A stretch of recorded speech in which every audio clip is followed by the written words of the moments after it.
We begin tonight, though, with the countdown to Election Day 2009. I will admit that it is early yet. Election Day is still 3 hours away on the East Coast, but MSNBC is already prepared to make our first projection.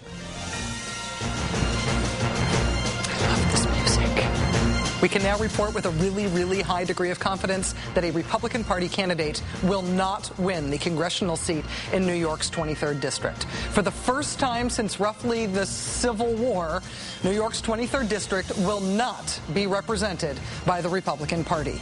This bold projection comes as the result of the stunning news over the weekend that the Republican candidate in that district has withdrawn from the race and then pledged her support to the Democrat she had been running against. Republican candidate Didi Skozafava was forced to drop out of the race after facing a challenge from the right, from the Conservative Party candidate Doug Hoffman. Mr. Hoffman has become the canvas onto whom the right has projected its hopes of purifying the Republican Party by kicking out Republican moderates like Skozafava. And in the case of Didi Skozafava, that is mission accomplished. She is out of the race. But now comes the prospect of Conservative Party Congressman Doug Hoffman. Mr. Hoffman doesn't live in the district he is running to represent.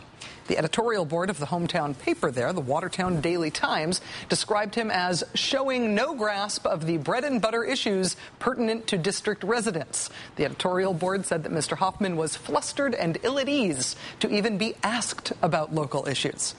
Despite those shortcomings as a local candidate, Mr. Hoffman has been vaulted to national prominence by a bevy of far-flung conservative celebrities like Fred Thompson and Dick Armey and Sarah Palin and the hosts of some Fox News programs.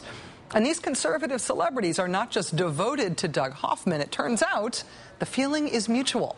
In one case, Mr. Hoffman pledged his sacred honor to a Fox News host, Glenn Beck. Literally, he did it in writing. Do you want to see? Mr. Hoffman pledged his, quote, sacred honor to uphold the 9 principles and 12 values of Glenn Beck's 9/12 Project. Mr. Hoffman went a step further even today on Mr. Beck's radio show. Here, see there? See what's happening? He's getting stronger. He's getting stronger. Second. There it is. That's what's happening. Every second. I have good mentors here. What about... Wait. Are they mentors that will show the light? You, Glenn. I'm talking about you, Glenn. You're my mentor. The electoral rise of Doug Hoffman in New York State, the defeat of the locally chosen Republican Party candidate in favor of a man who has pledged himself in writing to a Fox News host who he calls his mentor, is a real victory for the Tea Party-infused right wing of the right wing that is ascendant in conservative politics right now. And despite the fact that their own candidate was forced to withdraw from the race, the National Republican Party has noticed what's going on here. The National Republican Party has noticed that the Tea Party tidal wave is crashing over its head, and they have apparently decided to grab a surfboard. The Republican National Committee has now put its full support behind the third-party candidate who forced their own candidate out of the race. Let's tell the liberals enough is enough. No more bailouts, taxes, and budget-busting spending. Tell the politicians no more. We won't let you bankrupt America. Fight back. Vote conservative. It matters like never before. Tell the liberals enough is enough. No more bailouts, no more taxes, fight back. If the language that the RNC is using in that radio ad sounds familiar to you, it may be because you've seen it on the side of a Tea Party Express bus rolling through your town. The paint job on the Judgment Day bus for the Tea Party Express includes calls to end the bailouts, reduce the size of government, stop the out-of-control spending. Enough is enough. The National Republican Party and the Tea Party movement are starting to become one and the same. And the Tea Party takeover is now extending beyond just local races. The ostensibly grassroots Tea Party organizing group, Americans for Prosperity, is teaming up with Republican Congresswoman Michelle Bachmann of Minnesota to call for another round of protests in Washington, D.C. this week. We need you here. You need to come to the nation's capital. We're going to have a house call on Congress, and the members of Congress need to see the whites of your eyes, and you need to see the whites of the eyes of your member of Congress. I don't mean to be creepy, but the whites of their eyes reference is that you're supposed to wait until you can see the whites of someone's eyes before you shoot at them. That's where we get that phrase from when to shoot at people. Ms. Bachmann has also said in the past that she wants her constituents to be armed and dangerous in opposition to the global warming bill. This type of rhetoric, the rhetoric of revolutionary violence, is really the currency of the Tea Party folks.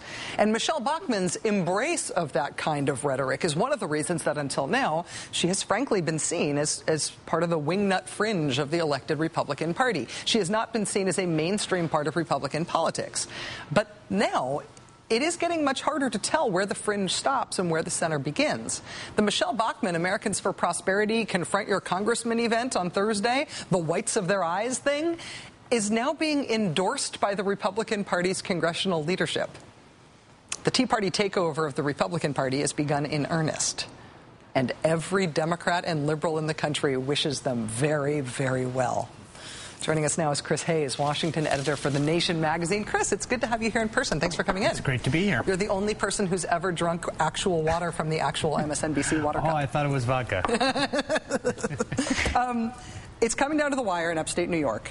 How awkward is it for the National Republican Party to be endorsing the candidate who forced their candidate out of the race? It's very awkward. I mean, it was, it's sort of like getting dumped by someone and then pretending you're still together. I mean, this was a repudiation of the Republican Party. And in fact, if you talk to the conservative activists, their ire is focused as much institutionally on the Republican Party as it is on anything else. The liberals, the liberal media. John Henke, who's been a guest on this program, was saying on Twitter the other day, this is the first thing we're doing is going after the GOP, and everything else is sort of secondary right now. So it's very awkward. They're endorsing the insurgents that have targeted them.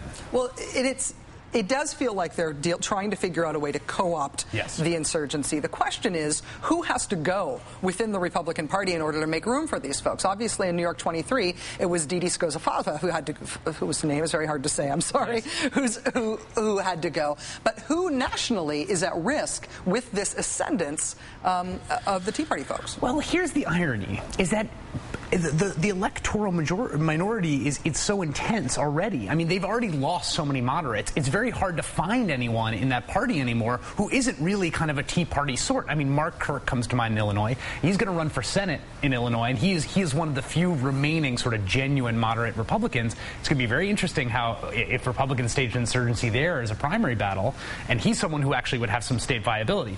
But once you get past him, I mean, you're really dealing with a party that is already extremely right-wing ideologically. I'm not quite sure, like, who even is left to purge. Well, they're for example, turning on Newt Gingrich. Newt Gingrich made a decision in this race to support the Republican candidate. He very much held his ground the entire time that as other conservatives were coming in and endorsing Hoffman. And then he proclaimed that he was very disappointed when his chosen Republican candidate endorsed the Democrat. But if Newt Gingrich becomes the enemy here, what does that say about where the Republican Party goes with, say, a 2010 platform? Where do they go policy-wise if even the Gingriches of the world get kicked out? Well, they go full. I mean, first of all, one of the things when you're running as the opposition is that you have the benefit of not having to articulate a super clear vision of what you want to do. So there's a certain kind of ideological immaturity even in what's being called for now. I mean, you saw the end the bailouts, balance the budget, and also don't raise taxes, and taxes haven't been raised yet. And if you can't get all those things necessarily all together, so that's one problem. But you know what they're thinking is, we're going to run this sort of oppositional insurgent campaign and then we'll sort of deal with policy later.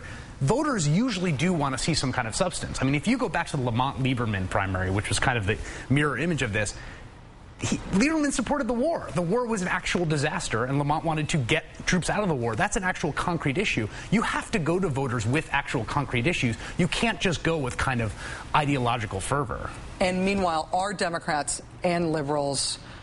Is there any bad news for Democrats and liberals in this? There is, actually, and I think we should be wary to sort of cheer too loudly, because the fact of the matter is they're doing the first thing they need to do to become stronger on the right, which is to chase the energy to begin with. I mean, they're already very pared down, okay? And so what you do first is you organize, and if you look at what happened on the left when it's sort of wilderness years, the first thing it did was it sort of organized the base. And what I'm very worried about in the midterms is that those are base elections. Those are turnout elections in 2010, as a special election and as a 2009 election is going to be, and there is a very big gap between how activated the right-wing base is and how activated the left base is right now, and that should concern Democrats. Chris Hayes, Washington editor for The Nation magazine. Thank you for coming in, braving the water cup and everything. It's good to see you, Chris.